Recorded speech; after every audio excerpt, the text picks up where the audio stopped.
Thank you for joining us today. Hello and welcome. My name is Sally Deckard, and I am a faculty support and classroom consultant host for this session, Estrangement as Learning Theory, a mental model for learning in volatile times. By joining us today, you acknowledge that this session is being recorded and will be shared with TLC-related materials. Microphones will be muted for this presentation, but we encourage you to post questions and comments in the chat. We also have enabled live transcription. If you would like to use it, click the Show Captions button at the bottom of your Zoom window. And now I'm very pleased to introduce our panel for this afternoon or this morning, depending on where you are. Teresa Kuruc from the University of Arizona Global Campus, Marilee Bresciani Ludvik from the University of San Diego, Elizabeth Angerman from The Ohio State University, and Tom Bourgeois, retired from the University of Arizona Global Campus. And that's all I have to say to get us started. So, Teresa, I pass it on to you. Thank you, Sally and Ernest. We appreciate you both hosting. Um, all right, so the topic of this panel discussion is estrangement, and it will explore the learning potential we have when we oblige ourselves not to just passively experience what is strange to us, but to intentionally sit with it, manipulate it, and use it to change and grow. And through this exploration, we propose that estrangement, which is a term that's usually associated with literary theory, might also serve as a learning theory. Now, I imagine everyone who's joined us has a different conception of the term estrangement. So before we dig in, I want to center us with a definition that drives this discussion. Our estrangement is a phenomenon of literature and art that responded to the volatility in Eastern Europe in the early 1900s. At the end of World War I, which had essentially erased the schemas that governed how the people of Eastern Europe knew themselves and their worlds, the ethnically, religiously, and culturally diverse empires that shaped the area were gone, which gave rise to the nation states that we're more familiar with today. Socio-political experiments like communism in Russia were simultaneously promising and very threatening. And unprecedented scientific developments like Einstein's theory of relativity had completely upended what people thought they knew about what you would think were pretty basic things like space and time. A very clear articulation of this environment is in a short story by Czech author Jaroslav Hašek called Shake the Dust from Your Shoes. And I'm sharing with you an illustration from the book that this story came from just because I love the illustration. So you can enjoy it while I talk. In this story, a Czech soldier who's traveling back home after the war encounters a Red Cross camp that's full of refugees. And when a Red Cross volunteer asks the refugees to line up for assistance according to their nationalities, one man just freezes in the middle of the crowd and bursts into tears. Which line should he get in? The one with the people who speak the same language he does, or who lived in the borders that he used to live in, or what the borders are now, the ones that have the same religion he does? How could he possibly know where to line up when the schema that he'd used to understand his world hadn't just been reshaped, but had completely crumbled? Now, I don't intend to compare this post-World War I experience to our contemporary one, but the notion of one's world becoming unrecognizable might ring true for us, considering our experiences over the past 5 or 10 years with the COVID pandemic, socio-political and cultural tensions, and now the AI revolution. Early 20th century Russian writer Viktor Shklovsky suggested that the concept of estrangement is valuable when a person doesn't just accept the veneer of what they experience, but actively make it strange. He coined the term estranение, or to make strange, which he defined as a function of literature or art that allows a viewer to, quote, see the seeing in their experience, giving them the power to manipulate it and to build from it. And contemporary comparative literature scholar Galen Tihanov posits that modern literary theories like estrangement came into being because using strangeness as a form that one could manipulate into art suggested to people how they also could use the strangeness of their post-war existence, to create something new for themselves too. So if we take Tihanov's analysis of definitions like Shklovsky's, estrangement compels metacognition that could allow us not to just reframe our understanding or evolve our schema, but to build our world anew. And apropos of strangeness, I'm very excited to welcome a perhaps unexpected collection of scholar, educator, administrators whose PhDs range from linguistics to higher education administration, curriculum and instruction, and Slavic languages and literatures, and whose careers took them on paths in addition to teaching, including roles as IT leader, accreditation and program effectiveness leader, and international affairs leader. We are going to explore with Tom, Marilee, and Elizabeth how they experience and employ estrangement in their own processes, their teaching, and their administrative leadership. And with that, I'm going to stop sharing and give the floor to Tom. Okay, thanks. Can you hear me? My microphone was doing some squirrely stuff. Okay, and Loud if my and clear. camera blips out, I will put it back.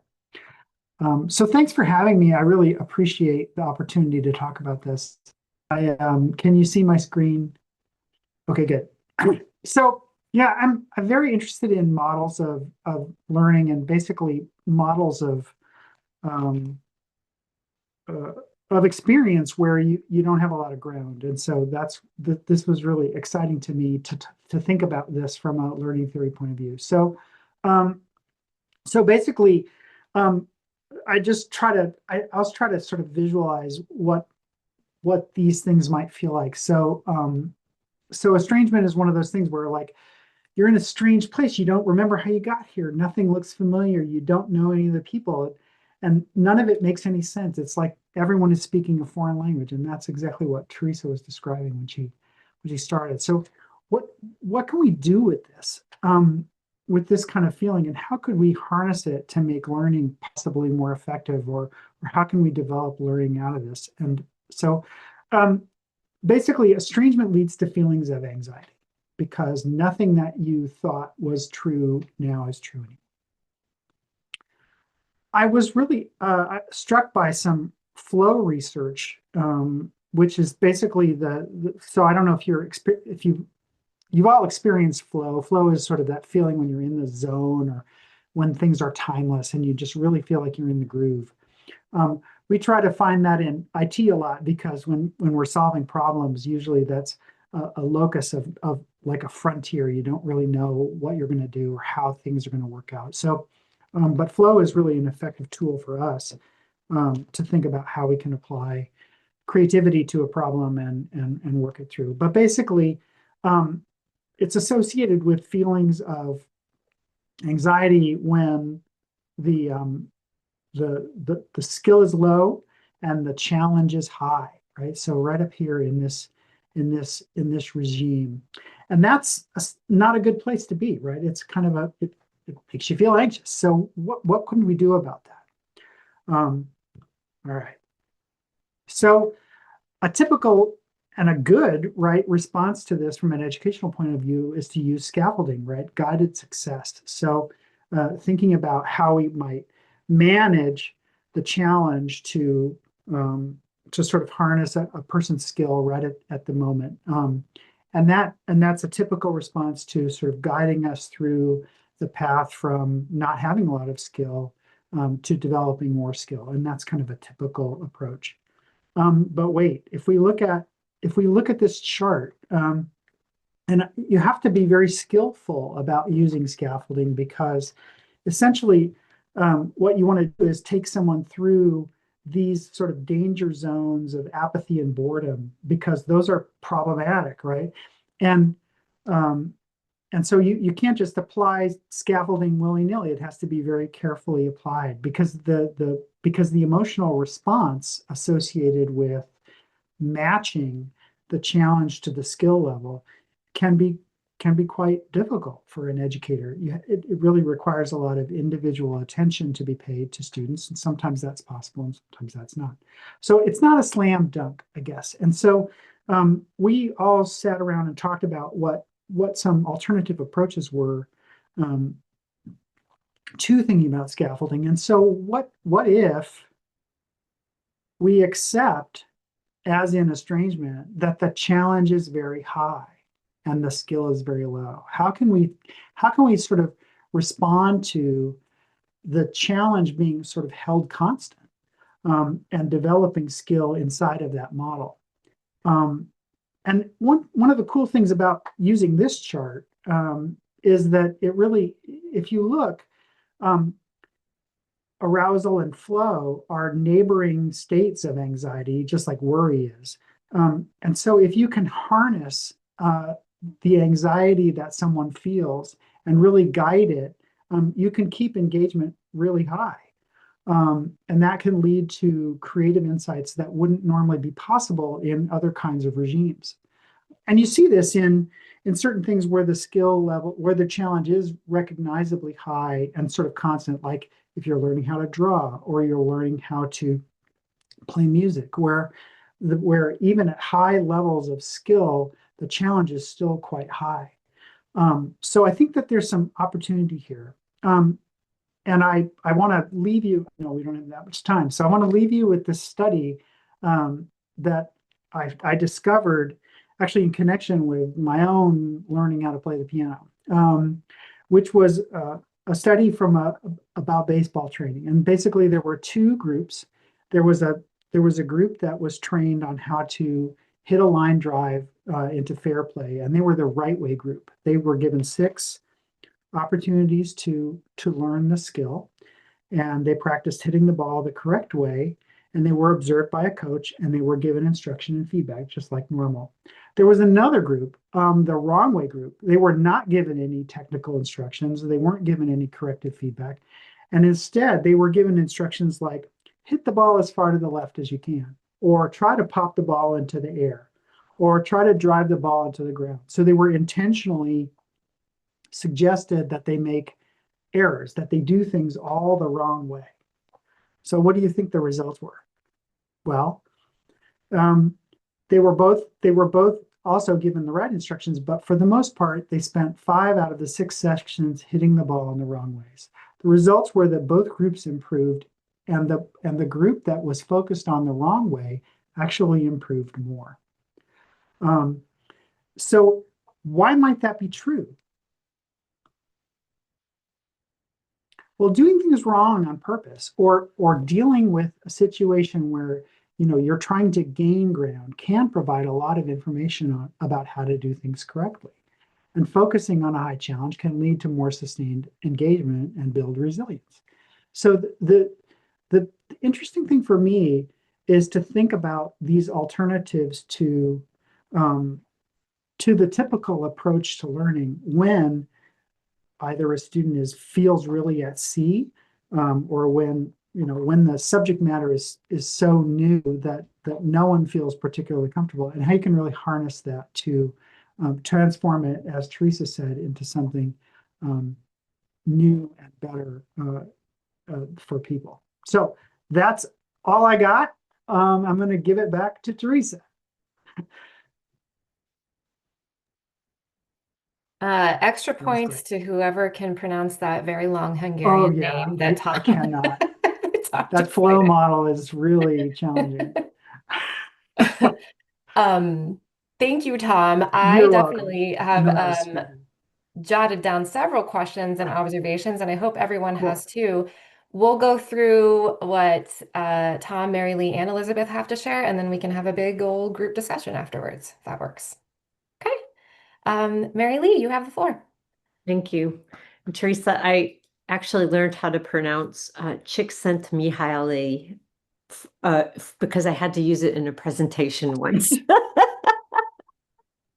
You win the prize. Phonetically spelled out in the slide.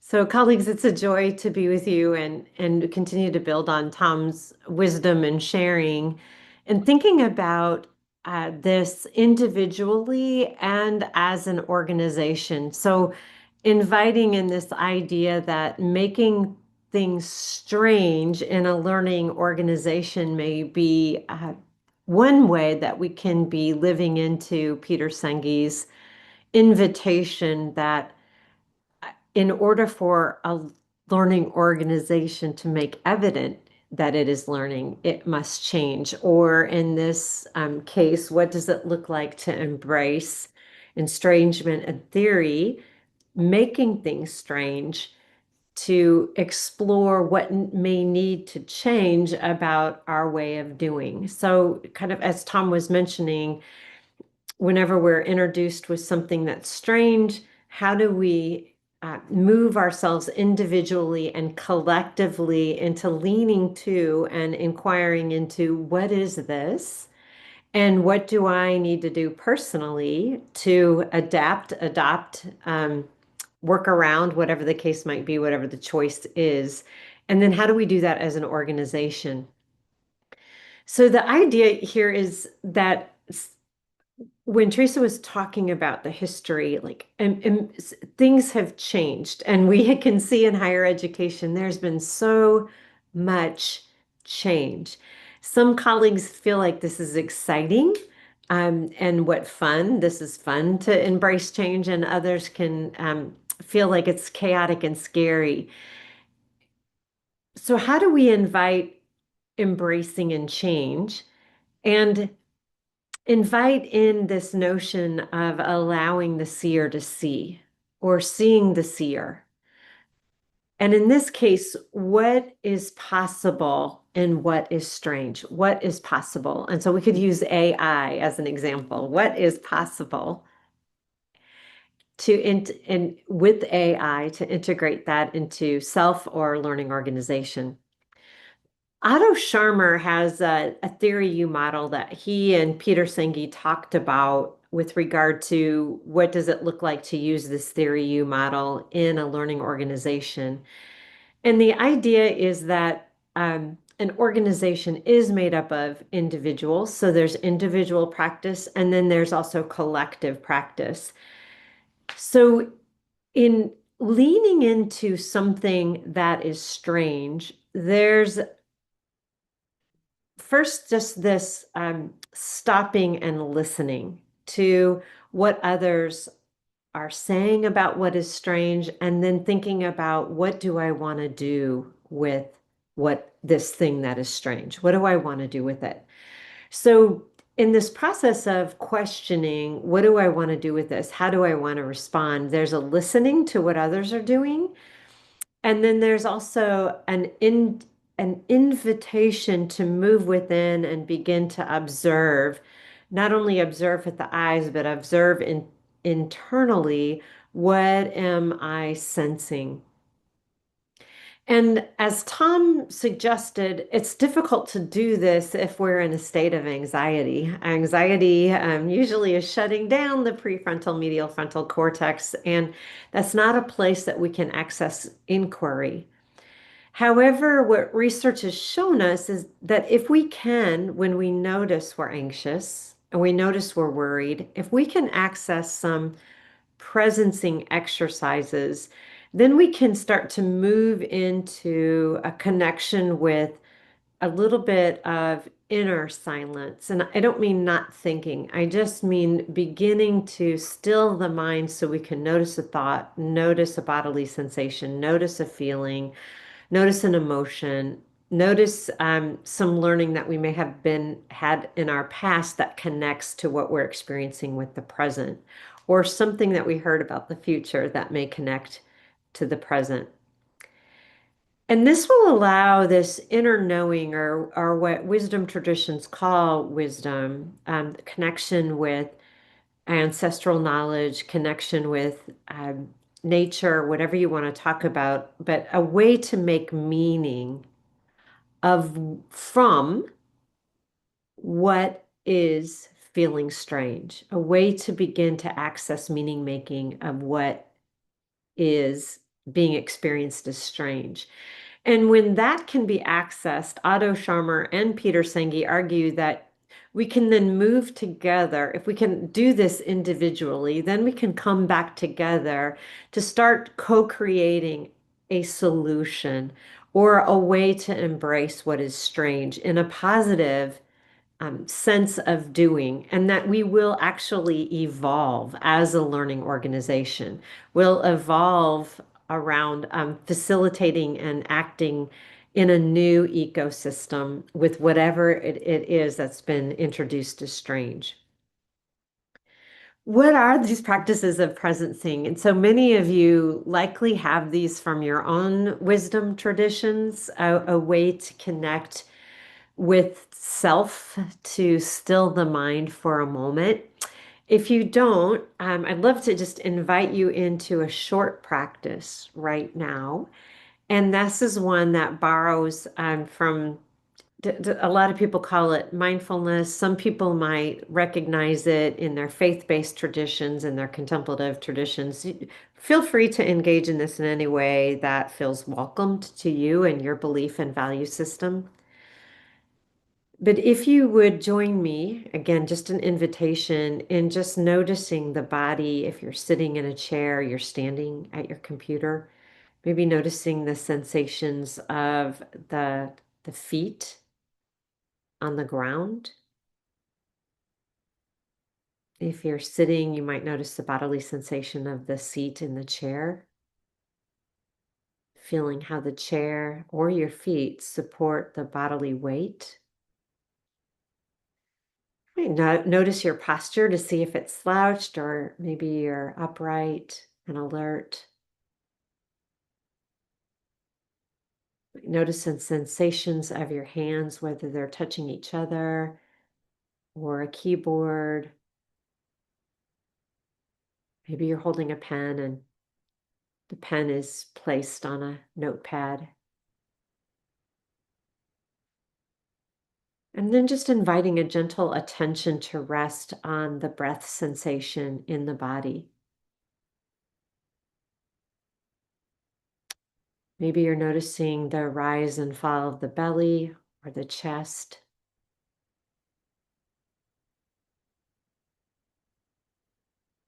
Maybe noticing sounds in the background as you breathe.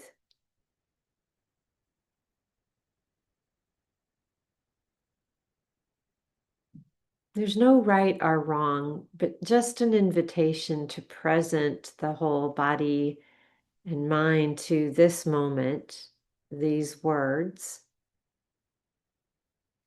And then whenever you're ready, just inviting your attention back into this moment and maybe just taking a pen or using the chat box if your hands are on the keyboard and just making some notations of what you noticed as you practice presencing.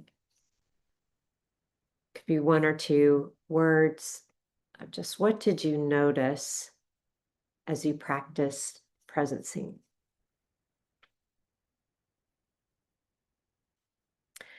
There are a number of ways that we can practice presencing around something that is strange. We can just bring a question into a journaling practice, setting a timer for 2 minutes.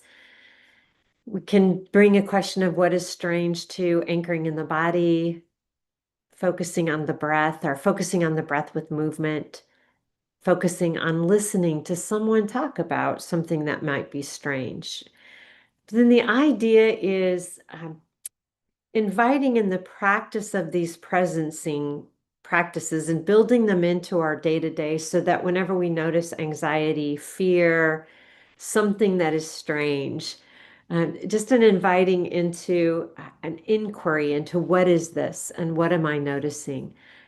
And inviting the body to do this from a place of presencing. And Csikszentmihalyi mentions that this may be a way to access flow, is to start in the place of presencing and noticing as you dive into whatever it is that brings you life, that is a source of joy or inspiration for you. So again, the invitation here is just to think about the possibilities to integrate some of these presencing practices, whatever's available to you. And there are several more. There's like over 800 of them from different wisdom traditions. But what might you want to bring into your day-to-day so that when you notice something strange, you can invite yourself and maybe your organization, whether it's a meeting or your class online or virtual or face-to-face, into a presencing practice before you're introducing something that might just be strange. Back to you, Teresa.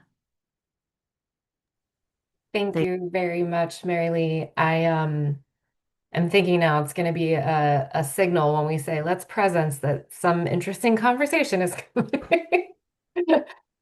Um, well, I'm loving how your talks are flowing so beautifully into each other and excited to hear from you, Elizabeth. Great. Well, I'm going to actually start with a non sequitur, although I promise I will bring it to the point here. And I spent a lot of time thinking about what I wanted to say, and it was actually in the gym yesterday morning that everything kind of came together for me. So I have a trainer, and she abuses me regularly in a gym setting. And when she teaches me how to do new lifts or new exercises, she will usually say to me, "Come on, it's FFT." And she is channeling Brene Brown when she says this, she tells me. And I will let you interpret that first F, but the rest of the acronym is first time.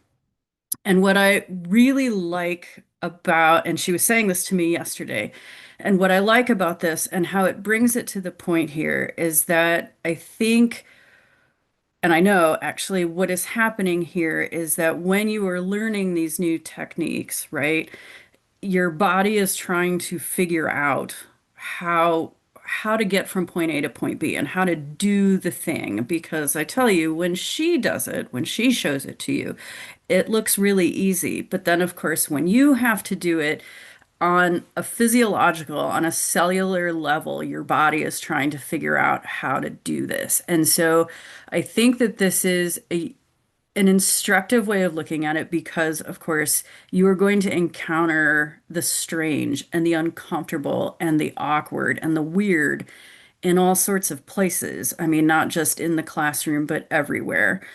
And the second thing that I like about her phrasing is the fact that that mocking term acknowledges that strangeness while also conveying grace to me, right? Because she is already offering, I think, a pathway, right? Like just understand that this is the first time and you are going to have to, that it is going to be uncomfortable and we're going to get through this.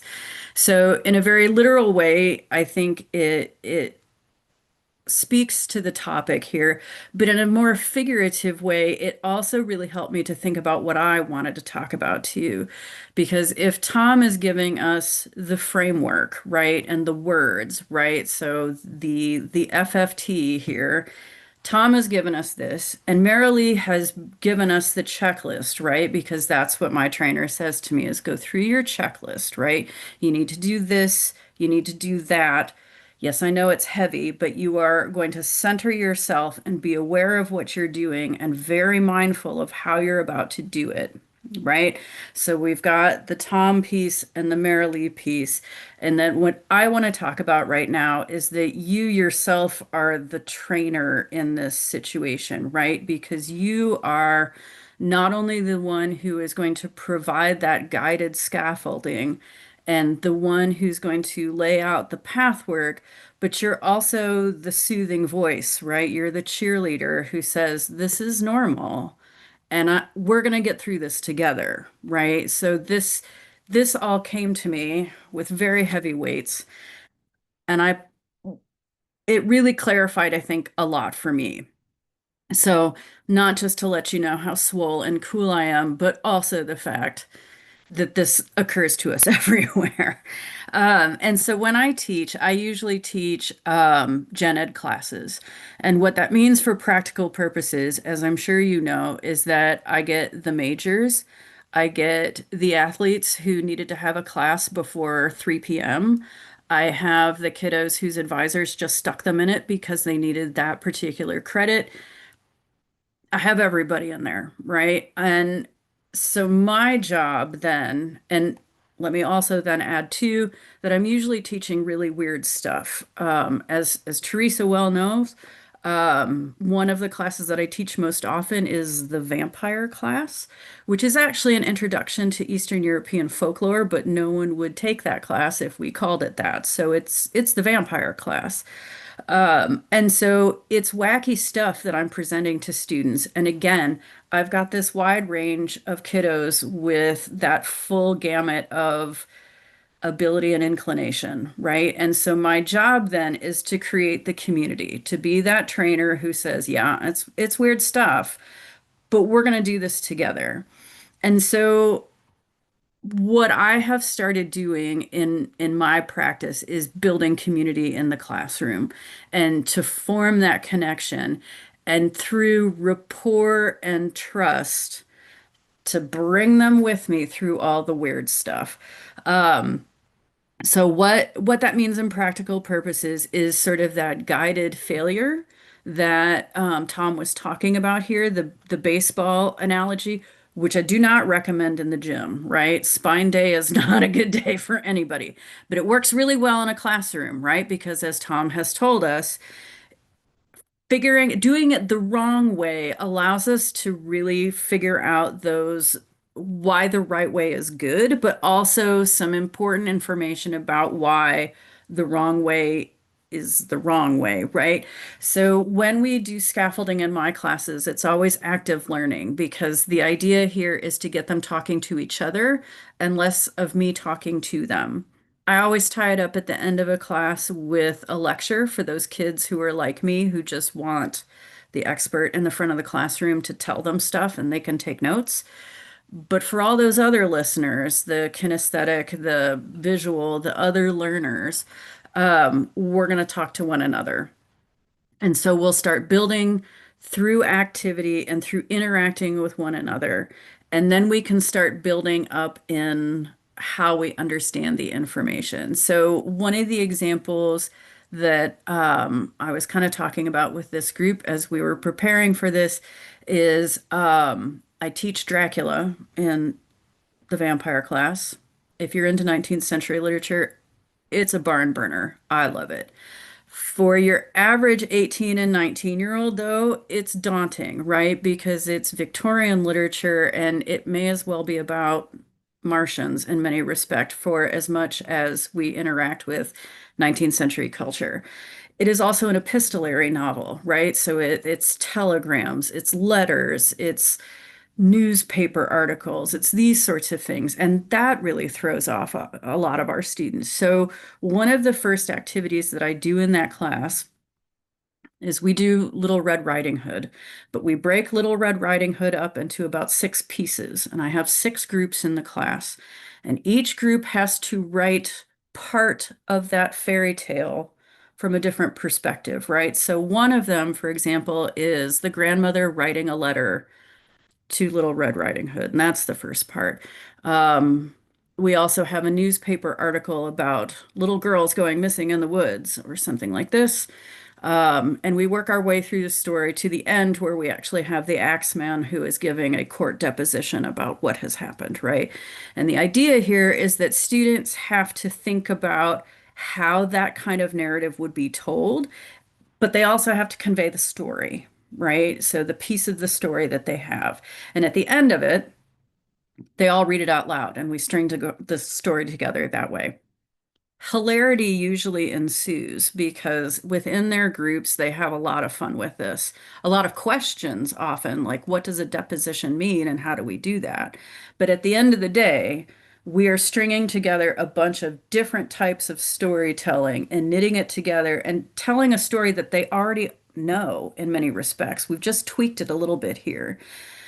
This is hilarious to them, but then it allows us to have conversations like, why would we tell a story this way? What do we gain from telling the story like this as opposed to a narrative that you're maybe more familiar with, right? Why is it not just a first person the way you would expect or something like this? Um, we also then talk a lot about what perspectives we're missing, right? So who got to tell this story, but who didn't get to tell this story? And what difference does that make when we leave people out of it, right? And this is a very long example of just showing the ways that through an active activity like this, we can get everybody in the class involved and talking to one another and working together to kind of wrap their heads around something that was not familiar to them when we started. So these are the sorts of activities and scaffolding activities that we do in my classroom. And it has really worked out. So at Ohio State, where 60,000 students more or less are in classes, it's very hard to build community within a class of about 30, particularly when most of them have nothing else in common except this class. But what's nice about these sorts of scaffolding activities and making it an active classroom like this is that I've learned that they create group chats. They create study groups that have nothing to do with my class. They're not necessarily doing that for me, but they've now established community within this class because now they come and they talk to one another. It is a place where they have built a certain amount of respect and rapport and trust. So we have built this little microcosm within this large and sprawling campus that has allowed them to learn wacky stuff from me, but hopefully is also laying the groundwork for, the ability to take on these strange topics in other classes that they have. And so that, I mean, happy to provide other examples of the active learning activities that we do and the type of scaffolding that I employ in my class.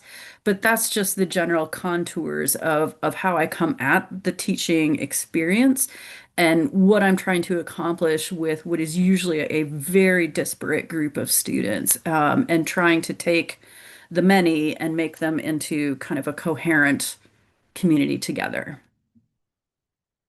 The end. The end. Hmm. Thank you, Elizabeth. I love how you wrapped that up because I think it takes us really nicely into the conversation. Um, you noted how this one strange little class that all these students are in has the ability to build their capacity to exist in strangeness everywhere else on this gigantic campus. And they're going to have to do that, right? Um, I have two big questions that I would love to talk about with the group, but this is our collective panel discussion. So before I start that, I would like to invite anybody who wrote anything in the chat or would like to turn your video on and unmute, and share with the group what you might want to talk about first.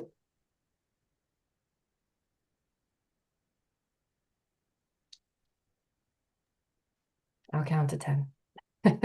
Don't be shy. Yeah. I say this in like every meeting. I have a colleague who said, when you're in front of a class and no one's talking, count your teeth first. That's the amount of time you need to wait. So talk about strange, something to try.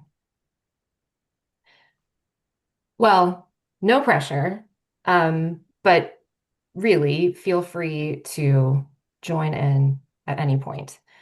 Tom,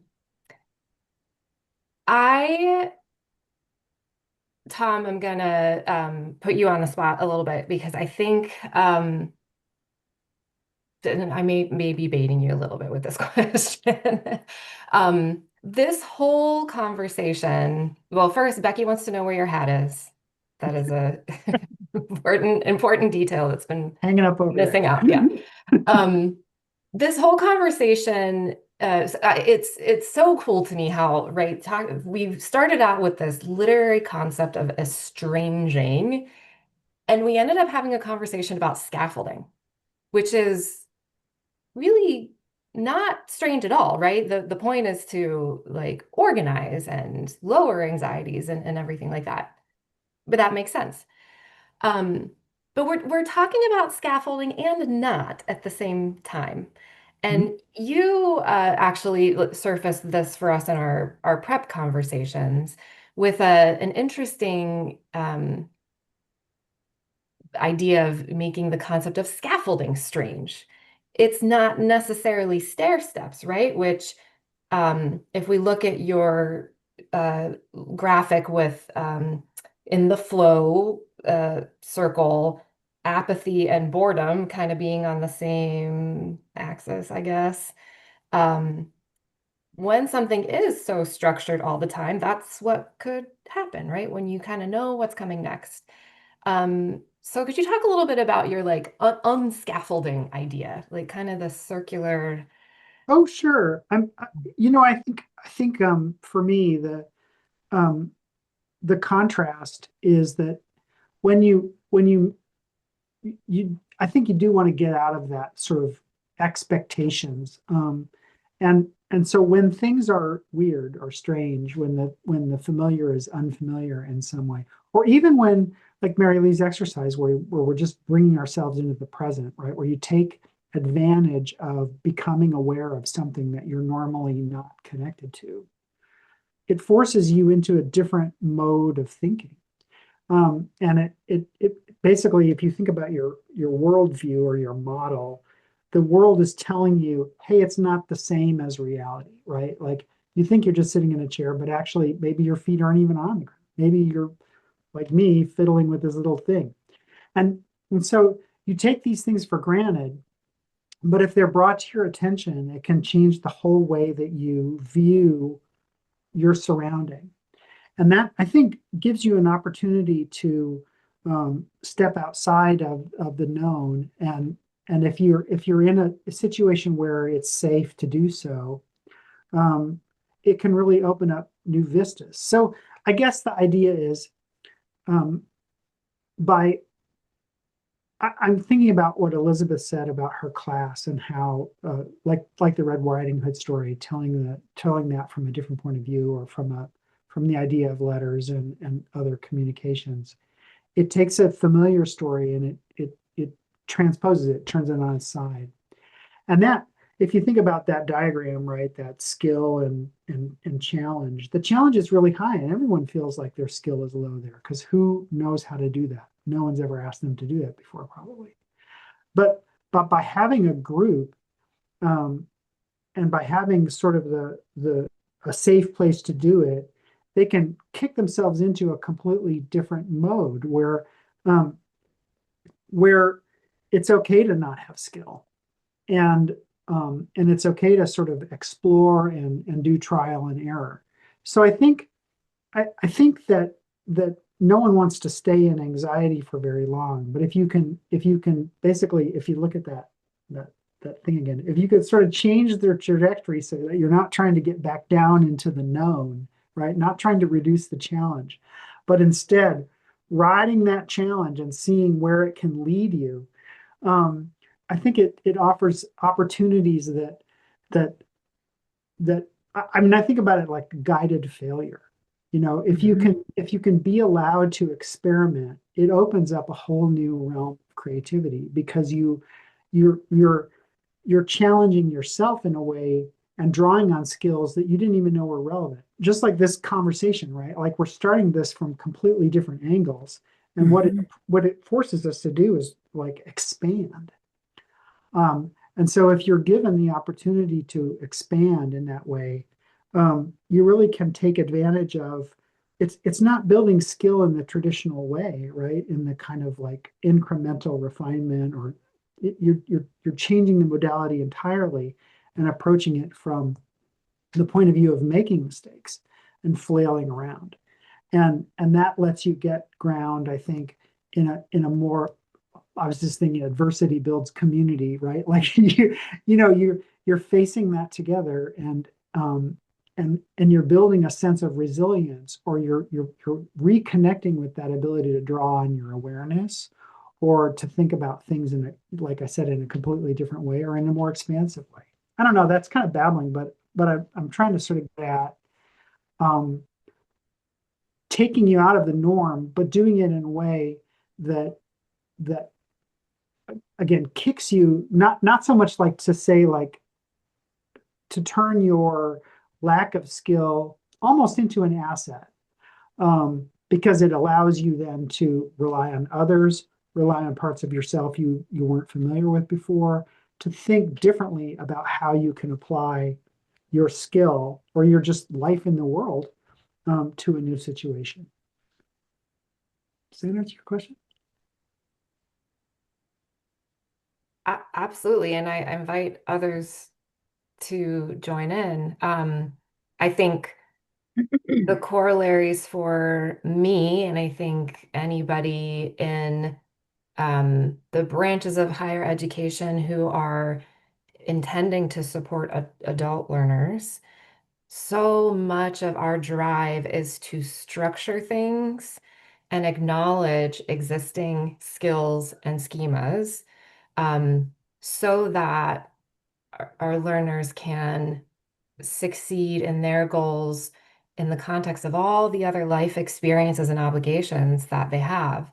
But I think this conversation and what you said, Tom, challenges us to consider that, um, to consider the possibilities and leaning on that kind of structure a little bit less and digging into, like you said, maybe the strangeness or not having a skill as an asset for learning. Um, so I don't know, a puzzle to keep thinking about in our context is how we um, could reconceive of these scaffolds, or how we're working with our students generally, knowing that there's some good stuff to be had when we put people off kilter a little bit instead of making things so nice and clean. Well, I think that, what's the scaffold? Is the scaffold the I mean, okay, I'm gonna try here. Um, if the scaffold is the thing I learned yesterday, there's nothing wrong with that, but it's a little bit flat. It's a little bit two-dimensional, right? But if the scaffold is others, or what what I learned when I fell off a swing, it's sort of different, and it's more it's a richer form of, of knowledge, um, and I was thinking um, about math, how to apply this to math. Because when you think about math, a dry subject, and a lot of people check out of math, because I think it's very task oriented. You're trying to do 100 problems, and then you do 101 problems, and you build sort of that way, and there's nothing wrong with that. But if you ask professional mathematicians, do they do a lot of calculating? They don't. Instead, math is about understanding how to prove something and how to sort of know what you know. And so how you make the leap from math as calculation or math as skill building to math as understanding the world differently, it's it's really a different set of skills. And I think it's sort of too bad, because math is dry and it gets boring. And I think it's because we're trying to get control through repetition. And maybe if we approached math more, I don't know, more creatively, it might actually lead to the same set of outcomes, but from a completely different point of view. In a much more sort of whole way, or in a way that allows people to, I don't know, take advantage of good calculators, or take advantage of people who think more symbolically. I don't know. Well, as you're talking, I'm thinking too that, and I can't speak to math, so I will set that aside, but at least in the classes that I Yeah, either, teach, really. particularly since I have such different backgrounds in my class, I try to spend a lot of time um, cultivating and acknowledging pooled knowledge. So a lot of the activities that I do in my class are particularly when I'm introducing a topic, those activities are designed to tease out what they already know. And so let's get that out and talk about that. But then to work together to create some more. So trying to, let me explain. One of the activities that we'll do in my class is give one, get one, make one, right? And so it's just a grid, and I will give them a topic like, what do you know about the Enlightenment? And so you have to write down, and I give them an absurdly short amount of time, like 15 seconds. Write down what you know in each of the boxes. What do you know about this? All right, now stand up. You have to talk to other people in the class. You can exchange facts, but if you have the same ones, you have to talk to each other about what you know until you've come up with something else, right? And so the first person to fill their little grid, their little bingo sheet of what we know about the Enlightenment, says, I win, whatever. We sit down and we start talking about the things that they know, right? So lay lay it all on me. What do you guys already know? But then from there, right? So that gets kind of everybody on the same playing field because we'll talk about all the things that they've given to me. But then after that, I will say, okay, but you're taking a vampire class. Why am I making you talk about the Enlightenment? What does that have to do with anything? And I'll put them back in their group. So what does that have to do with anything? Based on what you said you know about it, where am I going with this? Where do you think we're going with this, right? And so it's a way of anticipating what's coming, but it also is acknowledging that they already know some of this stuff, right? Like even if we slept through that class in high school, you still know something, right? Even if it was just Age of Reason, John Locke, I'm done, right? You had two boxes there. So now you've worked with other kids, you've gotten a few more things on your list. We've talked about it as class. We've confirmed that these are all things that are correct that you knew. Now let's see what we can build out of it. So to me, that's how I think about scaffolding is pooling what we already know and then maybe just thinking a little divergently or a little creatively about what could this mean? Like why do I need to know this? And I think that's also one of the ways that I try to build trust in the class because I like to acknowledge that elephant in the room of why do I have to learn this? Like, why is this here? Why are we even doing this? And I like to just turn that back on them and say, okay, well, why are we doing this? Why is this on my syllabus? Why do you think it's here?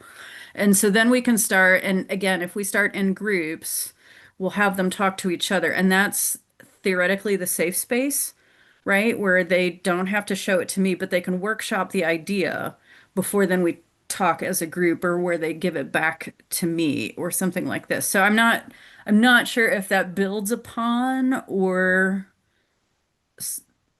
is adjacent to your idea of scaffolding here, but that to me is how I like to approach it is by starting from a place of you do know something and we're all going to pool what you know and then we're going to go from there.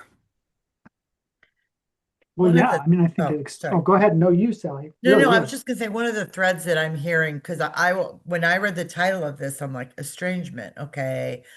My brother doesn't talk to me. No, that's not what we're talking about. But one of the things that I'm hearing is, or keeps popping through, is that finding that optimal level. What's the optimal level of anxiety that's going to prompt me forward, but not paralyze me? Like Yeah. the gentleman at the end of World War One, not knowing, and with scaffolding, I'm thinking very practically about a scaffold that one builds, that one may have to climb up, but that needs to be stable. And, Elizabeth, by starting your students with this sense of, okay, I do know something about this stuff, and then moving on to the next level. So, in our department, Teresa, we've had a lot of changes, a lot of changes. So I expect our next big meeting, we're going to start with the centering exercise, but no, but so I just feel that this is really valuable in a lot of different contexts. And again, that level of, I'm not going to tell you not to feel anxious, but I'm going to tell you that your anxiety, out of your anxiety can come some amazing creativity. And Tom, guided failure, I've written it down about 3 times because I just like that concept. So I know I'm rambling, but I'm just seeing these threads in, what you all are talking about. And I want to take the vampire class. You should. And we embrace rambling, Sally. You know that. Yeah, well, good, because I do it. My primary mode of communication. Same. I've often said, and I've said in a meeting, it's kind of like a Labrador retriever that didn't see where the duck hid. It fell. It knows it's somewhere, so it's just going to circle till it gets to the point. So that's kind of how I get to the point. Nice. Well, we have about 5 more minutes. I want to stay all day with all of you.